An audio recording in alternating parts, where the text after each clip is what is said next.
And you told everybody in the place how much you loved her? You knew about Lita. She was no secret. He ruined me, and he never even cared. Those words, whispered years later by Angie Dickinson, still echoed like a wound that never healed. To the world, she was the ultimate golden girl. Beautiful, magnetic, untouchable. But behind the Hollywood spotlights burned scars carved by betrayal, jealousy, and power struggles.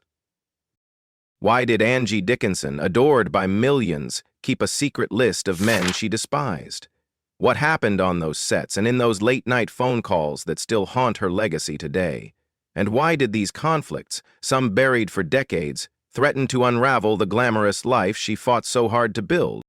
Tonight, we reveal the shocking truth. 6 names, 6 stories, and one woman's silent wars that Hollywood never wanted you to know. Stay with us, because when it comes to Angie Dickinson, what glitters is not always gold. Hollywood loved to paint Angie Dickinson as flawless, a woman draped in diamonds, adored by presidents, and celebrated on every red carpet. But what the cameras never caught was the cost of that image. Behind the elegance, Angie faced ruthless men who tried to control her, belittle her, and even destroy her career. These weren't just petty rivalries. They were battles that left scars on her heart and shadows across her legacy. These stories matter because they reveal what power in Hollywood truly looks like. The untold wars, the shocking secrets buried for years, and the betrayals that shaped Angie Dickinson's journey. You will see how every dazzling performance came with a hidden wound, and how each of these 6 men left a mark she could never forget. And remember this, it's not the first name that hurts the most, but number 3 will break her down in ways you never imagined. Before we dive in, don't forget to like this video and subscribe for more Hollywood hidden stories. Welcome to Top 6 Men Angie Dickinson Hated the Most. Shocking truth revealed. Number 1, Frank Sinatra. In the late 1950s, when Hollywood shimmered like a champagne glass under the spotlight, Angie Dickinson found herself swept into the orbit of the most powerful man in American entertainment, Frank Sinatra. He was not just a singer, he was the chairman of the board, the Rat Pack's magnetic center, a man whose voice could seduce millions and whose phone call could make or break a career. Angie was radiant, ambitious, and destined to be more than just another starlet. Together they looked like royalty. In the halo of that golden age, the pair dazzled gossip columns, and photographers could never get enough of their glittering chemistry. But behind the sparkle, Angie carried a confession she rarely voiced aloud. He never loved me the way I loved him.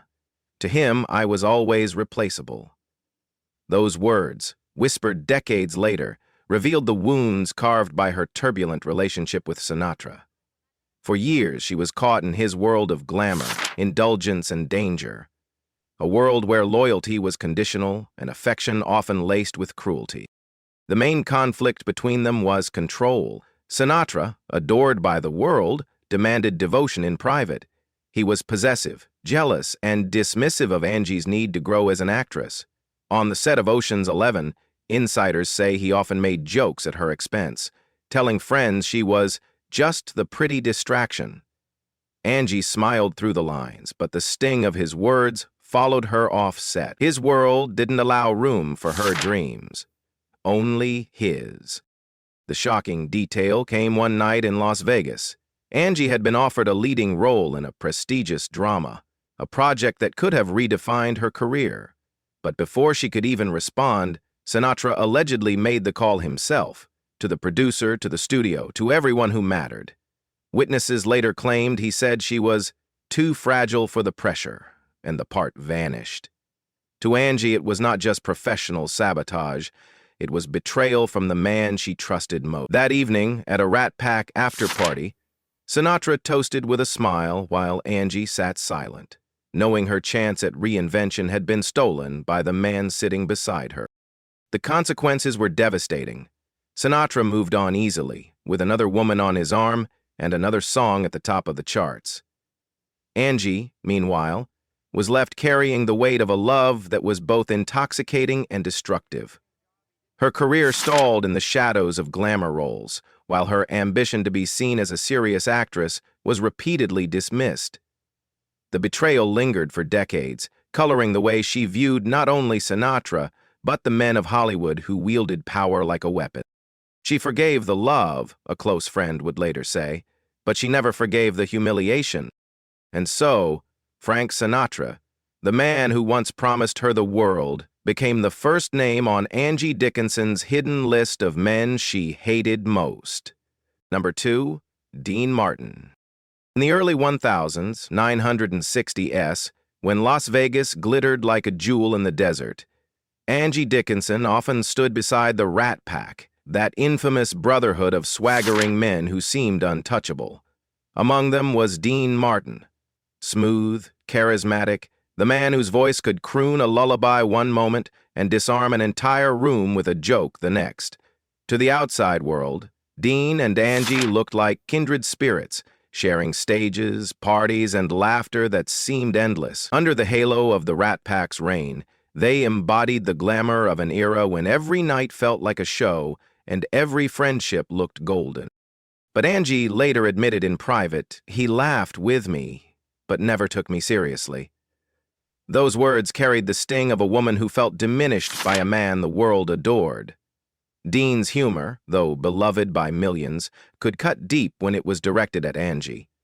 He often made her the punchline, calling her the pretty prop during rehearsals or joking that her lines were only there to fill the silence between Sinatra's songs. To the audience, it was charming banter. To Angie, it was humiliation dressed as comedy. The main conflict between them was respect. Dean Martin was the life of every room, but his charm had a darker edge when it came to women he considered secondary in power. On one occasion, during a rehearsal for a Rat Pack special, Angie suggested a small change in her lines to add depth to the sketch.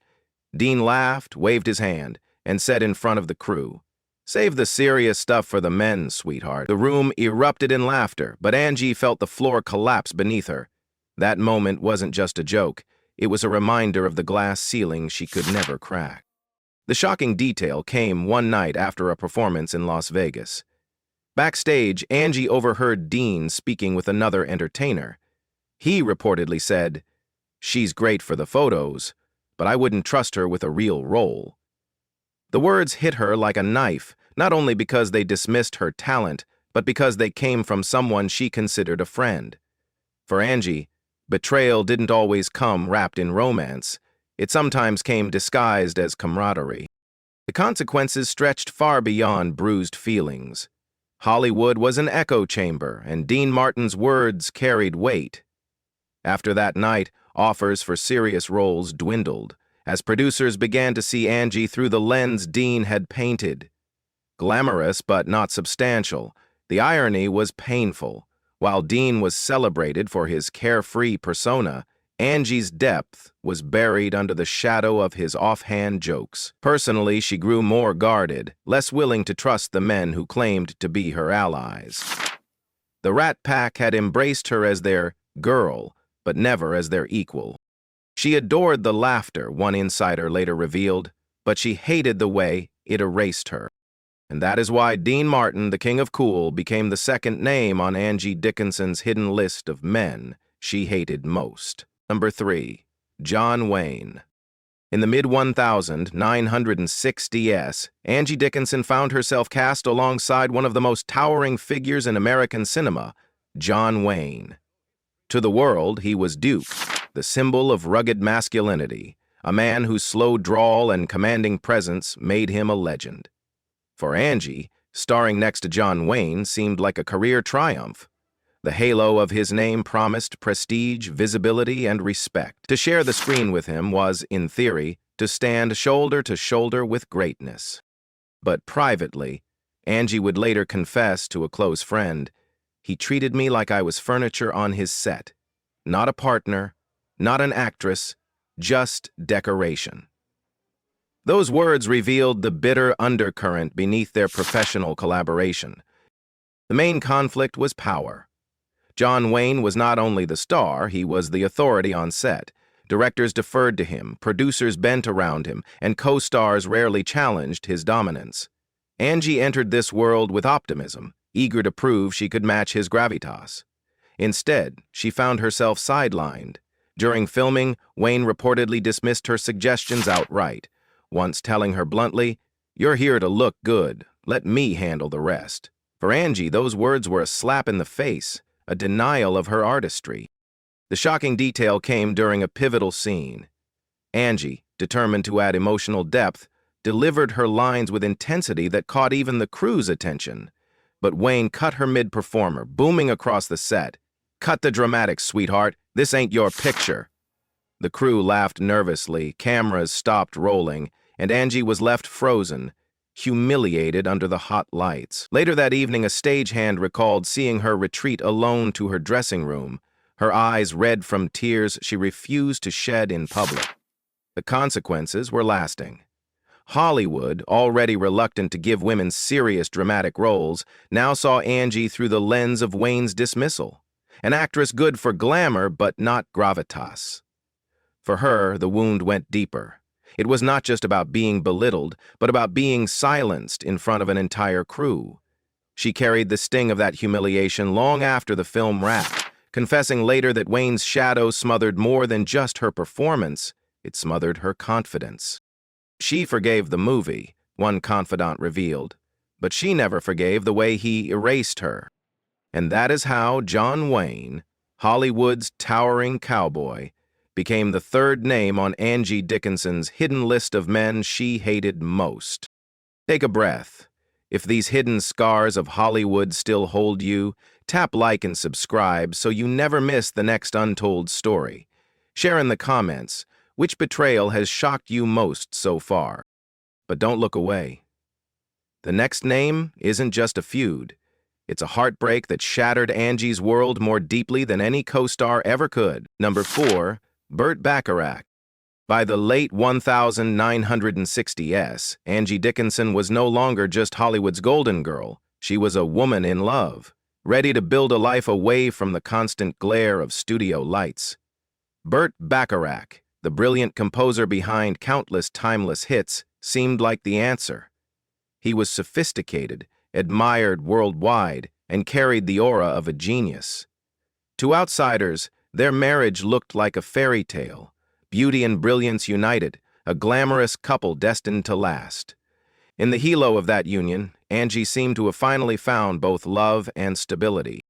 But years later, Angie would reveal in a quiet interview, "I loved him more than he could ever love me, and I paid the price for it." That confession revealed the painful truth. Their marriage was far from perfect. The main conflict was neglect. Burt's genius demanded all of him, his time, his energy, his heart. Angie, who longed for a partner, often felt invisible in his world of melodies and endless tours. Insiders recalled that Burt would disappear for days, consumed by work or other distractions, leaving Angie to navigate their life alone. She once confided to a friend that she often felt like a guest in his schedule. The shocking detail came with the birth of their daughter, Nikki. Born prematurely and later diagnosed with autism, Nikki became both the joy and the heartbreak of Angie's life. While Angie devoted herself to their child with fierce love, Burt often withdrew, unable or unwilling to face the challenges. Angie once discovered a letter Burt had written to a confidant, saying he felt trapped by the responsibilities of fatherhood. That revelation crushed her, not only as a wife, but as a mother. The consequences were devastating. Angie's career slowed as she chose to care for Nikki, while Burt's music soared across charts worldwide. The imbalance tore their marriage apart. Angie endured sleepless nights, caring for a daughter who needed her, while her husband's absence deepened into emotional abandonment. Years later, when Nikki tragically took her own life, Angie carried the sorrow like a permanent scar. Friends whispered that she never forgave Burt, not for leaving the marriage, but for leaving her to shoulder the heaviest burden alone. She forgave the man, one confidant reflected softly, but she never forgave the absence. And that is how Burt Bacharach once the great love of her life, became one of the names Angie Dickinson hated most, not out of bitterness, but out of unbearable pain. Number 5. Larry King.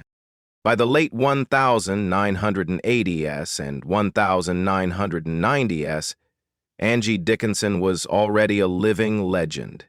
She had proven her charm in film, her toughness on television, and her resilience through scandal and heartbreak. When she crossed paths with Larry King, the famed talk show host whose suspenders and quick wit made him a household name, it seemed like an unlikely but fascinating pairing. Larry was powerful in a different way, not with scripts or songs, but with the microphone. His interviews could shape reputations, and his Rolodex included presidents, kings, and movie stars.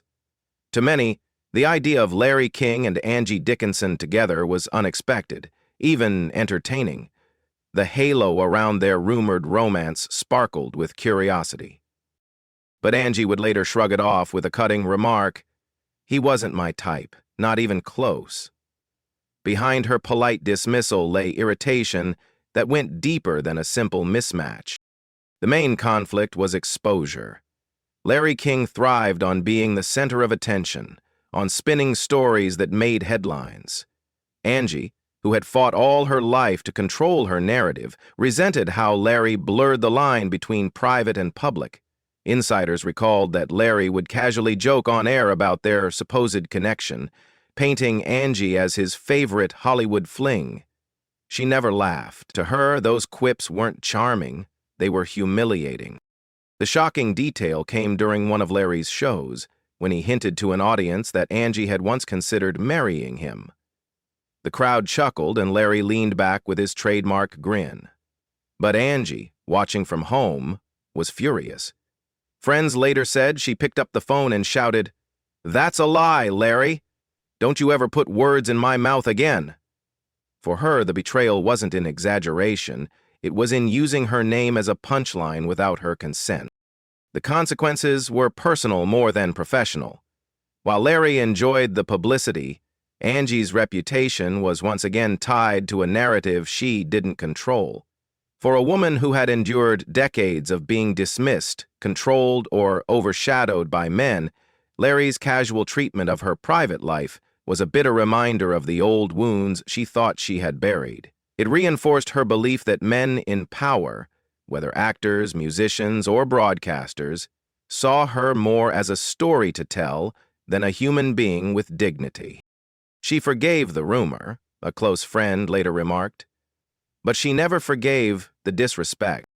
And that is how Larry King, with his suspenders and silver tongue, became the 5th name on Angie Dickinson's hidden list of men she hated most. Number 6. Jack Warner. Long before Angie Dickinson was a household name, she was a young actress fighting to be seen in a system ruled by powerful men. At the top of that system stood Jack Warner, the formidable studio head of Warner Brothers. To outsiders, he was a titan of the golden age, the man who launched stars and built empires. For Angie, his attention promised opportunity. To have Jack Warner behind you meant success. To have him against you could end a career overnight. In the halo of that studio era, Warner seemed untouchable, a king whose word was law. But Angie would later confide bitterly, "He didn't see me, he saw a product." That single sentence captured the essence of her relationship with the mogul who controlled so much of Hollywood's destiny. The main conflict was exploitation. Warner valued Angie's beauty and presence, but rarely her craft. Scripts handed to her were designed to showcase her figure, not her talent. When she asked for more challenging roles, insiders say Warner dismissed her with a wave, telling her bluntly, "People don't pay to see you act, they paid to see you glow." To a woman striving to be more than a starlet, those words cut deep. The shocking detail came during a negotiation for a prestige drama. Angie had lobbied hard for the part, meeting with directors and impressing casting agents. But Warner, in a private meeting she later described to a friend, allegedly told her, "You'll get the role if you play by my rules." She walked out of his office in silence, the weight of his implication crushing her spirit. The role went to another actress, and Angie's frustration grew into quiet rage. The consequences were stark. Time and again she was placed into glamorous but shallow roles, while her male peers were given the freedom to explore depth and nuance. Warner's vision of Angie Dickinson as a commodity, not a creator, shaped much of how Hollywood treated her for years. Personally, it left her jaded, wary of the very system that had made her famous. Friends recalled that Angie, even in her later years, would spit out his name with venom, as if time had not dulled the bitterness. She forgave Hollywood, one confidant reflected, but she never forgave the man who turned her into an object. And that is how Jack Warner, the king of Warner Brothers, became the sixth and final name on Angie Dickinson's hidden list of men she hated most. 6 men, 6 stories, 1 truth. Angie Dickinson's journey through Hollywood was not only paved with red carpets and flashing cameras, it was scarred with betrayals, humiliations, and heartbreaks that shaped the woman behind the legend. Frank Sinatra's shadow of power, Dean Martin's cruel laughter, John Wayne's neglect, Burt Bacharach's neglect, Larry King's careless jokes, and Jack Warner's exploitation. They were not just men in her orbit. They were storms that left permanent marks on her soul. And yet, Angie endured. She smiled for the photographers, delivered performances that lit up screens, and carried herself with a grace that belied the turmoil inside. That is the paradox of Hollywood. The brighter the lights, the darker the shadows they hide. For Angie, survival meant learning to forgive the industry, but never forgetting the men who wounded her. When she learned she wounded her. But what makes her story unforgettable is not only the hate she carried, but the resilience she embodied. Every betrayal she endured became another layer of armor. Every loss she suffered deepened her humanity. And in the end, Angie Dickinson remained more than a victim of her enemies. She remained a symbol of Hollywood's most enduring truth. Beauty may open doors, but strength is what keeps you standing. So now, we turn to you. After hearing these hidden stories, who do you think hurt Angie Dickinson the most? Was it the lover who betrayed her, the friend who mocked her, the husband who left her alone, or the mogul who reduced her to an object? Leave your thoughts in the comments below, and if you want to uncover more of Hollywood's untold secrets, click subscribe and join us for the next journey into the shadows behind the spotlight. Because in the end, Hollywood is not only about the legends we remember, it is about the truths they never wanted us to see.